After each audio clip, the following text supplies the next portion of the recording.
para a gente poder entender, e geralmente eu demorei muito tempo para entender isso aí,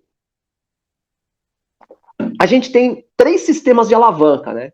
A gente tem a alavanca de primeira classe, que é a alavanca interfixa, a gente tem a alavanca de segunda classe, que é a alavanca interresistente, e a gente tem a alavanca de terceira classe, que é a alavanca interpotente, né? E aí muitas vezes a gente fica perguntando, né? Para que isso, né? O que eu vou fazer com isso daí, né? A questão é o seguinte, né? Quando a gente pensa, por exemplo, agora vou trazer aqui para o discurso da temática de hoje, né? Eu estou lá numa sala de musculação, eu quero treinar, vou falar aqui, né? A linguagem de academia, né? Eu quero treinar tríceps, né? O tríceps braquial. Hoje eu vou para treinar tríceps. Então, ótimo. Aí você tem o famoso, né? O tríceps no pulley, que é a primeira imagem aqui, né?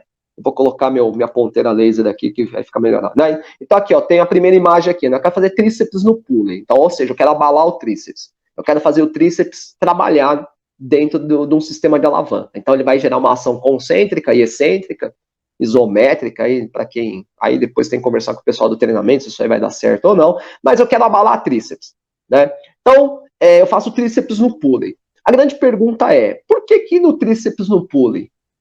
Por que eu não posso fazer uma rosca direta? Não, porque rosca direta é para bíceps. Não, mas por que é para bíceps? Porque é para bíceps, né? É uma resposta muito boa, né? É para bíceps, porque todo mundo faz, então é para bíceps. Todo mundo faz para bíceps, então é para bíceps. Né? Então, mas não tem uma explicação lógica. O sistema de alavanca te explica isso. Porque, veja só, se você for pensar no sistema de alavanca, nós precisamos ter um braço de alavanca, uma haste rígida. Essa haste rígida, nessa primeira alavanca aqui, é o meu rádio e minha una, correto? Então, o rádio e a una, eles se articulam com o úmero e formam articulação no cotovelo. Então, essa alavanca, ela está apoiada, né, sobre o úmero. Então, aqui está o meu ponto de apoio, que é minha articulação. É onde acontece o tal do torque, certo? Só que na extremidade dessa alavanca, eu tenho um cabo. E esse cabo está ligado a uma roldana. E essa roldana está preso a uma massa que tá sofrendo a ação da gravidade. Então ela vai me fazer uma força-peso. Porém, essa roldana, ela muda o sentido desse peso. Né? Então, por exemplo, se eu relaxar toda a minha musculatura, né?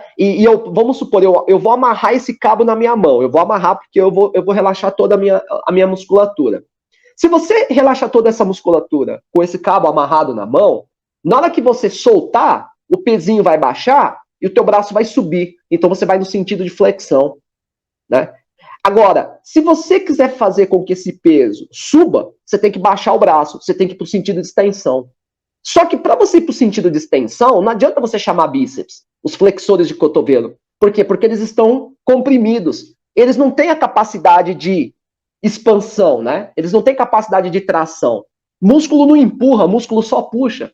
Então eu tenho que achar um músculo que vai puxar, tracionar meu osso e levar essa alavanca no sentido de extensão. Então só cabe para o tríceps ou para o anconeu, ou para ambos.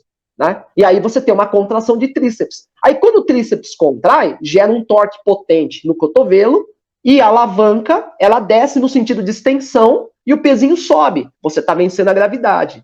Né? Então, o tríceps no pulley, ele coloca os extensores de cotovelo em trabalho graças a uma alavanca de primeira classe. Por que uma alavanca de primeira classe? Porque o processo do olécrano, onde está a inserção do tríceps braquial, ele está atrás da articulação.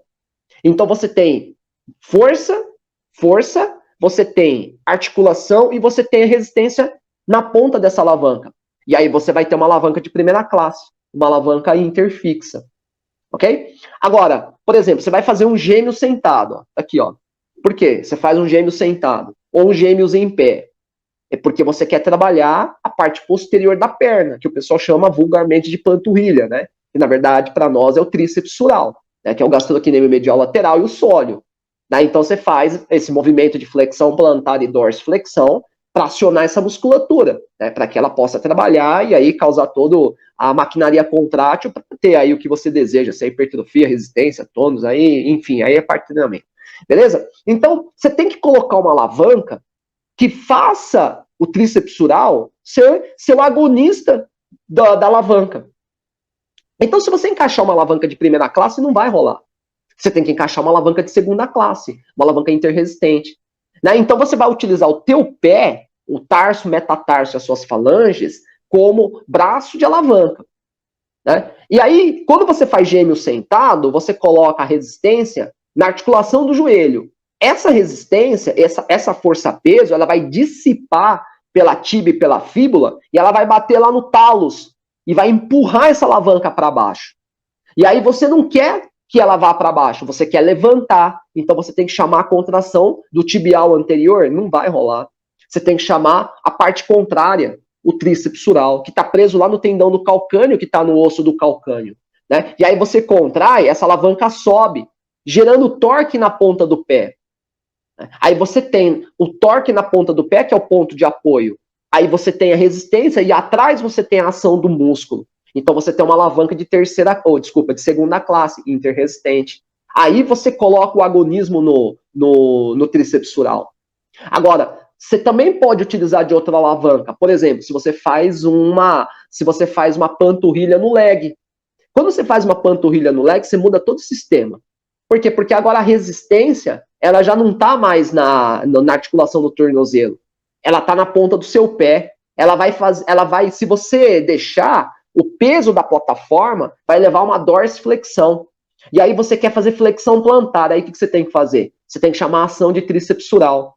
Só que aí você mudou a alavanca, né? Porque aí você tem força, né? Aí você tem apoio e resistência. Aí você vai para uma alavanca de primeira classe. Mas isso só vai funcionar se você colocar isso num leg. Né? Agora, se for para fazer num step, se for fazer o gêmeo sentado ou gêmeos em pé, não vai funcionar. Você tem que encaixar uma alavanca de segunda classe. E é aí que está a explicação. Né?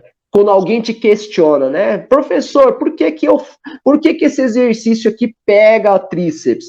Pega porque não, isso não é uma explicação, né? De um acadêmico, né, de um profissional de educação física, digamos assim, né, de um estudante aí de uma universidade federal, ou mesmo de uma universidade não federal, né, não pode ser simplesmente, é porque é. Né?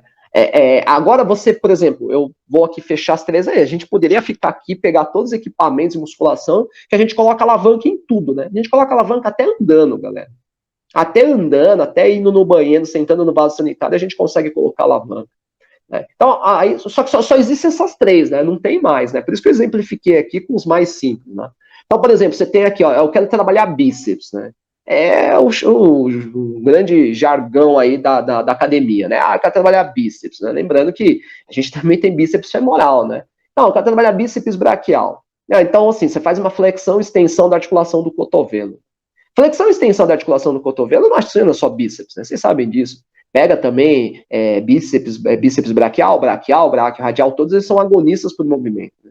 Só que independentemente dos três músculos, todos têm inserção no antebraço. Né? Então, se a gente pega um braço de alavanca, que é o rádio una, ele vai estar apoiado na articulação do cotovelo. Então, lá está o ponto de apoio, lá está o torque. E a resistência vai na mão, né? Porque a gente segura, né? A gente segura aqui o dumbbell, o halter, a gente segura o querubel, o elástico, né? O rosca Scott, né? O apoio a gente segura na mão. Então a gente tem as extremidades, né? As extremidades você tem apoio e você tem resistência. E entre elas você tem aplicação de força. Então, independentemente do músculo que você quer colocar ali, é uma alavanca de terceira classe, interpotente. Então, se você quer trabalhar essa musculatura flexora de cotovelo, só dá para fazer alavanca de terceira classe, interpotente. Se você encaixar uma alavanca de primeira classe, vai trabalhar tríceps. Entende? Então, para isso que é importante essas teorias de alavanca, né? Para a gente poder compreender, né? Eu quero trabalhar tal musculatura. Que alavanca que eu tenho que usar para desenvolver um deltoide? Né? Para trabalhar um deltoide. Que alavanca que eu tenho que usar para trabalhar o quadríceps femoral? Que alavanca que eu tenho que utilizar para trabalhar o isquiotibial? Entende, né? Então, para isso, né? E aí, se a gente entender isso, a gente não precisa ficar copiando nada de ninguém, né? Do tipo, faço isso aqui porque todo mundo faz, sempre foi feito e sempre deu certo, né? Talvez, né? Ok?